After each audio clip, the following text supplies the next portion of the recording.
ಗಂಗಾ ಜಲದ ಕಳಶ ಹಿಡಿದು ಬಿಂಬ ಮಾಡುತ್ತಾ ಸರ್ವೇ ಜನಹಿತಂ ಪ್ರಾಣಂ ಸ್ಥಾಪಿತ ಉಂಟಾಗಿಸುತ್ತಲೀ ಪರಶಿವ ಶಕ್ತಿಯ ಮಂತ್ರ ಘೋಷಧಿ ಬಿರದು ಭಕ್ತಿಯ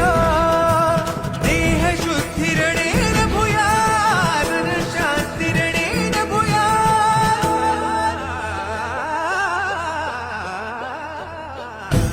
ದೇಹಾಲಯವೇ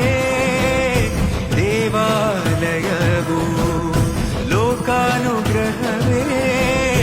ದೈವಾನುಗ್ರಹವು ಪ್ರಣವ ಸ್ವರೂಪ ತೇಜೋಮಯವು ಪುಣ್ಯ ಸಂಚಯವೇ